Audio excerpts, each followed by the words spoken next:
ముందుకు రా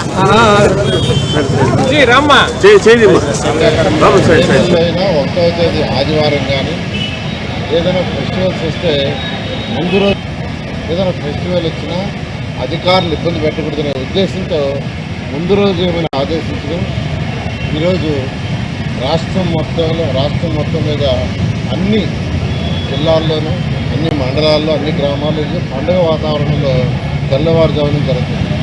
ప్రతి నెల ఈ రాష్ట్రంలో ఒకటో తేదీ పండుగ అయితే ఒక్కొక్క నెలలో ముందు రోజే పండుగ వస్తుంది. ఈ నెలలో ముందు రోజే వచ్చింది.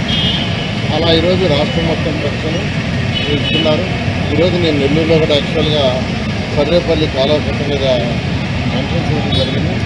అక్కడికి పోతే వాళ్ళకు కొన్ని చిన్న సమస్యలు కూడా చెప్పారు. పెద్ద సమస్యలు కాదు. ఆ కెనాల్ పక్కన ఆ యొక్క రోడ్డు కొంత డ్యామేజ్ అయింది. సార్ దీన్ని రిపేర్ చేయించండి, కొంత ఇబ్బంది పడుతున్నారు. ఇప్పుడు కెనాల్లో నీళ్లు పారుతున్నాయి. పంటలు కోతలు కోసిన తర్వాత నీళ్లు ఆపుతారు. నీళ్లు ఆపంగానే అది చిన్న వర్కే వెంటనే చేయిస్తామని వాళ్ళకి చెప్పడం జరిగింది. ఈరోజు మన రాష్ట్ర ఖజానానికి అందరూ తెలుసు. ఈ ప్రభుత్వం వచ్చేటప్పటికి 10 లక్షల కోట్ల రూపాయలు అప్పు చేసి గత ప్రభుత్వం వెళ్ళిపోయింది. ఖజానా ఖాళీ, డబ్బులు లేవు. అయినా గౌరవనీయ ముఖ్యమంత్రి గారు ఎలక్షన్స్ ముందు ఏదైతే మాట ఇచ్చామో మాట తప్పకుండా చేయాలనే ఉద్దేశంతో 3,000, 4,000 పెన్షన్ చేయడం, వికలాంగులకు 6,000 చేయడం, క్రానిక్ డిసీజ్తో ఉన్న కొన్ని జబ్బులకి 10,000 చేయడం, అటెండర్ సపోర్ట్ కావాల్సి వచ్చి బెడ్ మీద ఉండే వాళ్ళకి 15,000 చేయడం. ఇవన్నీ డబ్బులు కాదు, డబ్బులు లేవు కానీ మాట ఇచ్చా మాట తప్పదు. అదేవిధంగా తల్లికి వందనం ప్రోగ్రాంలో దాదాపు 67 లక్షల మంది విద్యార్థులకి ఒకే రోజు జూన్ 12 10,000 కోట్లు అకౌంట్ చేశారు. 10,000 కోట్లు.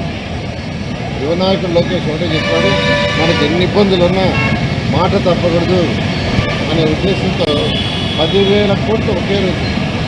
అదేవిధంగా రైతు సోదరులకి 20,000 ఇస్తామని మాట చెప్పాం.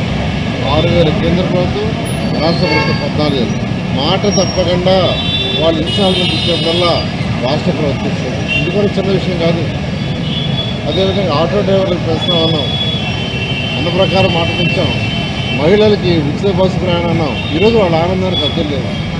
3 గ్యాస్ సిలిండర్లు ఉచితం అన్నాం. ఈరోజు వాళ్ళ ఆనందం. అలా ఈరోజు ఏదైతే ఎలక్షన్స్ ముందు మాట చెప్పామో మాట పూజా తప్పకుండా ఈరోజు ముఖ్యమంత్రి గారు ఎన్డీఏ ప్రభుత్వం ఏదైతే చెప్పిందో చేస్తుంది.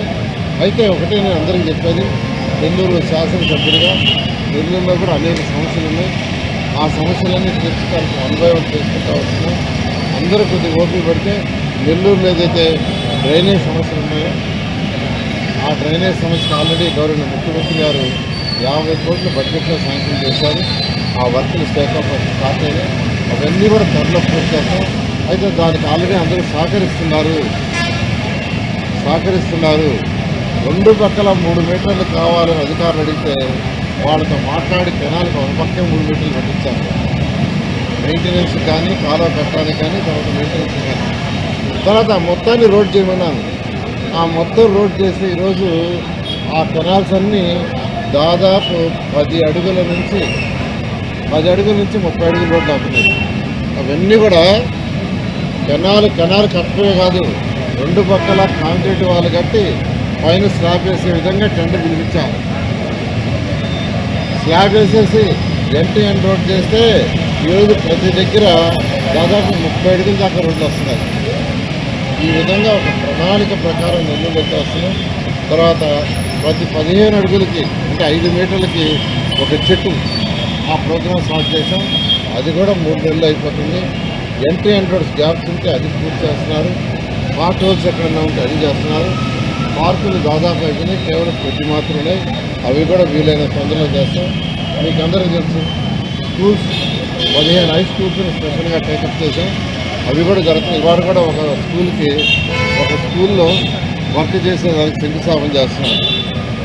ఒక స్కూల్లో ఐ థింక్ రంగనాయకులపేట అనుకుంటాను, అక్కడ పిఎంఆర్ స్కూల్ దాంట్లో కొన్ని రూములు వెంటనే కాబట్టి ఒక దాతను అడిగాను. ఆ దాత చేస్తా ఉన్నాడు. ఇవాళ యాక్చువల్గా స్టార్ట్ చేస్తాను. ఇలా నెల్లూరు సిటీని శాసనసభ్యులుగా ఏదైతే మాట ఇచ్చారో ఎలక్షన్గా ఎన్ని చేస్తామో నేను మీకు అందరికీ తెలియదు. బట్